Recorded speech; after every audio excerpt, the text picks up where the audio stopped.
చంద్రబాబు ప్రభుత్వంపై తీవ్ర వ్యతిరేకత కనిపిస్తోందని అంటున్నారు వైసీపీ అధినేత జగన్. విద్య, వైద్యం, వ్యవసాయం, లా అండ్ ఆర్డర్ అన్నింటా తిరోగమనమే అని విమర్శించారు ఆయన. ఆరోగ్యశ్రీని నాశనం చేశారని, ఏ పంటకు గిట్టుబాటు ధర రావడం లేదని అన్నారు జగన్. 15 నెలల్లో 2 లక్షల కోట్లు అప్పు చేశారని మండిపడ్డారు. అట్టర్ ఫ్లాప్ అయిన సూపర్ 6 పథకాలపై బలవంతపు విజయోత్సవాలు చేస్తున్నారని ఎద్దేవా చేశారు. బుద్ధి ఉన్నవాడెవడైనా ప్రభుత్వ మెడికల్ కాలేజీలు అమ్ముతాడా అని ప్రశ్నించారు జగన్.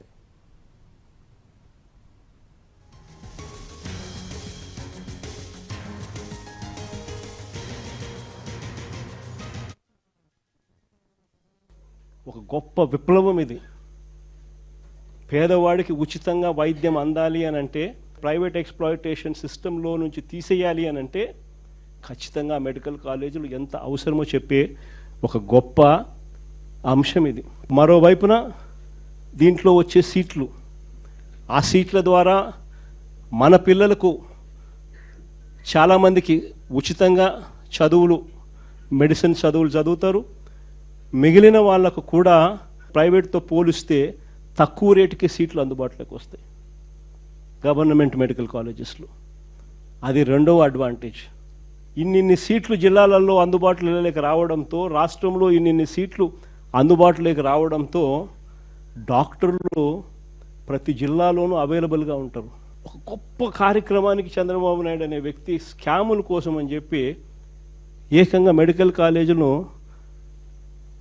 5,000 కోట్లు ఖర్చు పెట్టే కార్యక్రమానికి చెయ్యలేమని చెప్పి మూసేస్తా ఉన్నాడు. నాకు ఆశ్చర్యం అనిపించింది.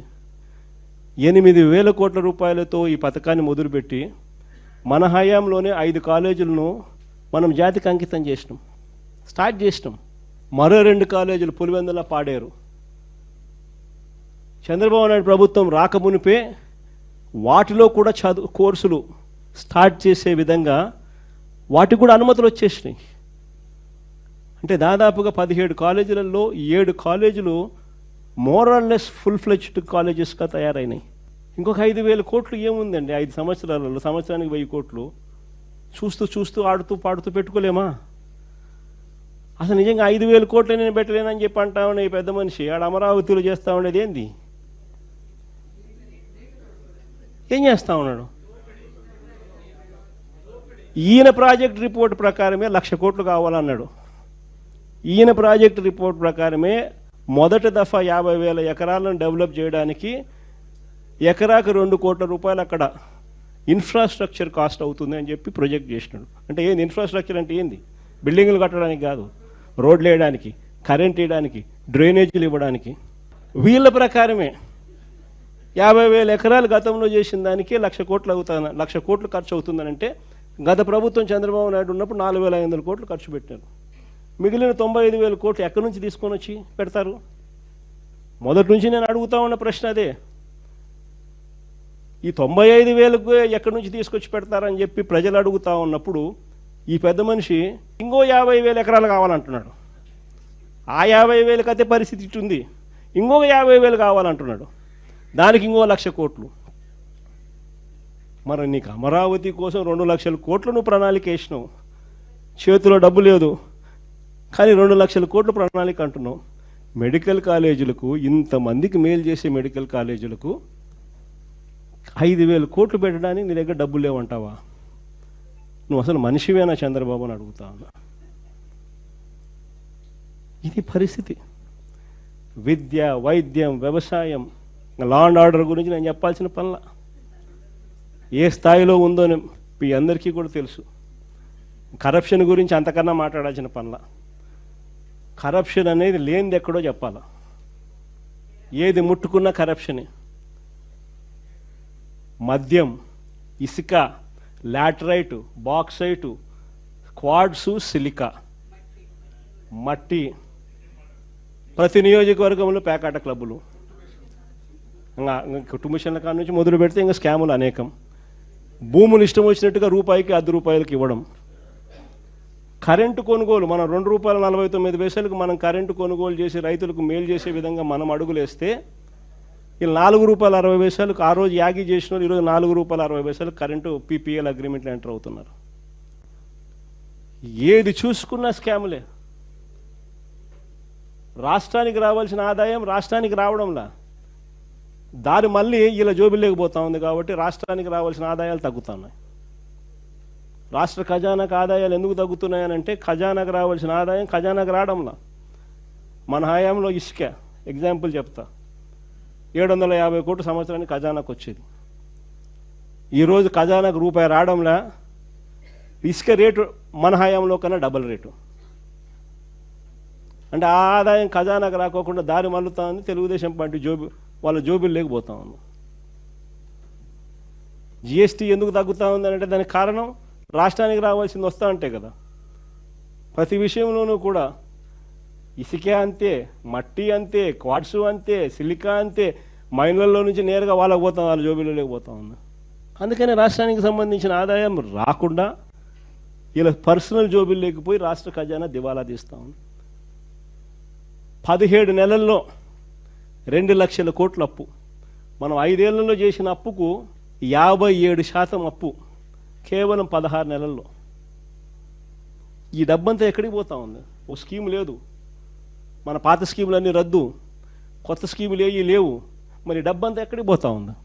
ఎక్కడికి పోతా ఉంది డబ్బంతా? ఎవరి జోబిల్లోకి డబ్బు పోతా ఉంది? నిజంగా ఈరోజు పరిస్థితి రాష్ట్రంలో ఏ స్థాయిలో ఉంది అనేదాన్ని చెప్పడానికి ఎన్ని నిదర్శనాలు. నేను అందుకనే చెప్తా ఉన్నా, ఇలాంటి సమయాలలో చంద్రబాబు నాయుడు చేస్తూ ఉన్నది ఏమిటి అని అంటే ప్రతిదీ డైవర్షన్ పాలిటిక్స్. ప్రజల్లోకి పోయే పరిస్థితి లేదు కాబట్టి ప్రతిదీ కూడా డైవర్షన్ పాలిటిక్స్. ఒక ఇష్యూ ఏదైనా జరుగుతూ ఉంది అని అంటే చాలు, ఆ ఇష్యూ పెద్దది అవుతుంది అని అంటే చాలు దాన్ని బ్రేక్ చేయడం, దాంట్లో నుంచి డైవర్ట్ చేసేయడం.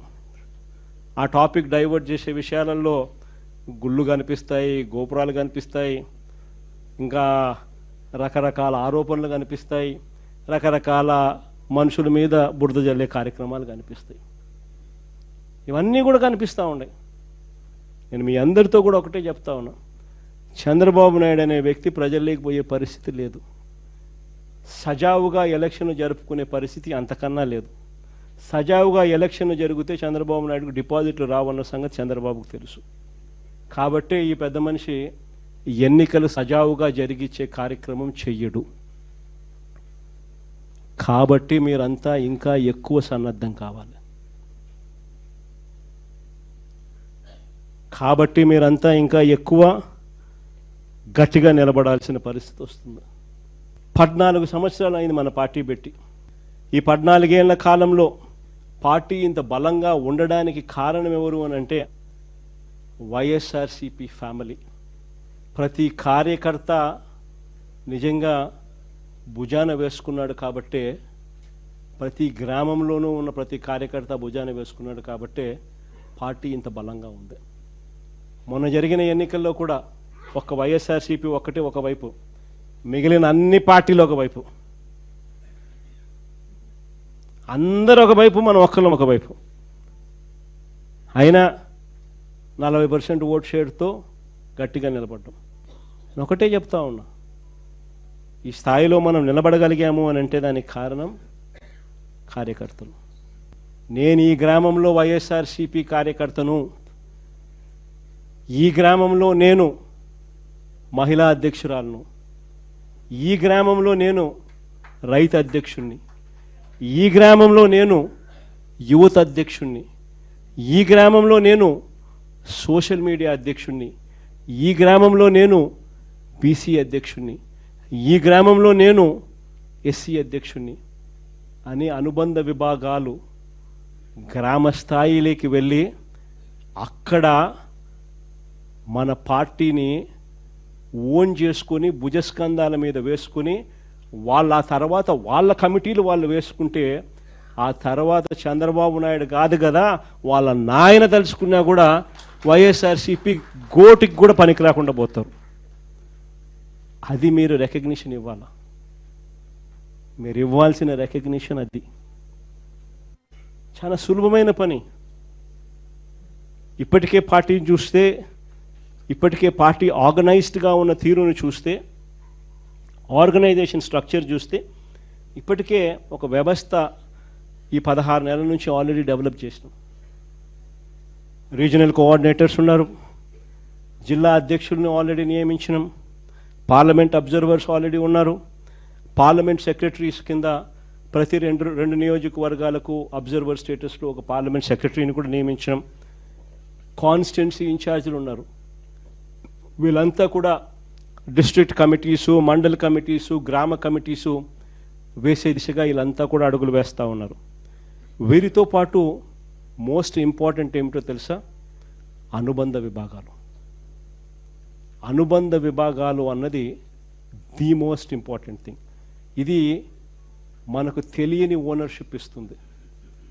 పార్టీ మీద, పార్టీని ప్రేమించే వాళ్ళు ఇది మా పార్టీ అని చెప్పి ఓన్ చేసుకునే ఒక గొప్ప ఓనర్షిప్ ఇస్తుంది ఈ అనుబంధ విభాగాలు. ఈ అనుబంధ విభాగాలను డిస్ట్రిక్ట్ లెవెల్ నుంచి డిస్ట్రిక్ట్ అధ్యక్షుడు, డిస్ట్రిక్ట్ కమిటీసు, వీళ్ళను నుంచి కిందికి next level constituency level. Constituency లెవెల్లో కమిటీస్ వేయాల్సిన పనుల, కాన్స్టిట్యున్సీస్లో అనుబంధ విభాగాలకు సంబంధించిన అధ్యక్షులను వేస్తే చాలు. ఎందుకనంటే వాళ్ళు నియోజకవర్గ స్థాయిలో గ్రామ స్థాయి వరకు సూపర్విజన్ చేస్తారు. దాని తర్వాత మండల స్థాయిలో, మండల్ లెవెల్లో అధ్యక్షులు, అనుబంధ విభాగాల అధ్యక్షులు, వారికి సంబంధించిన కమిటీసు, ఇవి జరుగుతూ ఉండగా గ్రామంలో గ్రామానికి సంబంధించిన విలేజ్ కమిటీసు, ఈ విలేజ్ కమిటీస్తో పాటు ఆ గ్రామంలో ఈ 7 అనుబంధ విభాగాలు రావాలి. ఈ అనుబంధ విభాగాలకు సంబంధించిన 7 మంది సభ్యులు కూడా ఎక్స్ అఫిషియో సభ్యుల కింద గ్రామ కమిటీకి అనుసంధానం అవుతారు. ఆ తర్వాత ఈ అనుబంధ విభాగాల అధ్యక్షులు గ్రామ స్థాయిలో వాళ్ళు వాళ్ళ కమిటీలు వేసుకుంటారు. అలా కమిటీలు వేసుకున్నాక మనం వీళ్ళందరికీ ఐడి కార్డులు ఇస్తాం.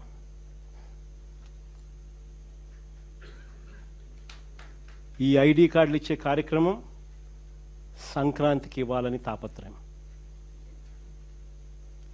ఎప్పుడైతే నేను చెప్తా ఉన్నాను, ఎప్పుడైతే ఈ ఐడి కార్డు వాళ్ళ మెడలో ఉంటుందో, వాళ్ళ జోబీలోకి వస్తుందో ఈ కార్డు, దాని అర్థం వాళ్ళ డేటా నా దగ్గర ఉన్నట్టు. వాళ్ళను సాక్షాత్తు వైఎస్ఆర్సీపీ అధ్యక్షుడు గుర్తిస్తూ ఉన్నట్టు, రికగ్నైజ్ చేస్తూ ఉన్నట్టు, వాళ్ళ డేటా మన దగ్గర ఉన్నట్టు. ఆ గుర్తింపు ఎప్పుడైతే ఆ గ్రామ స్థాయిలో ఉన్న వ్యక్తికి ఎప్పుడైతే వస్తుందో, అప్పుడు ఈరోజు పార్టీని లీడ్ చేసేది గ్రామ స్థాయిలో అనుబంధ విభాగాలకు సంబంధించిన ఈ అధ్యక్షులు లీడ్ చేయడమే కాకుండా, రేపొద్దున మన గవర్నమెంట్ అధికారంలోకి వచ్చిన తర్వాత వాళ్ళను ముందర పెట్టి వాళ్ళకు మంచి చేయడమే కాకుండా ప్రజలకు కూడా వాళ్ళ ద్వారా మంచి చేసే కార్యక్రమం కూడా జరుగుతుంది.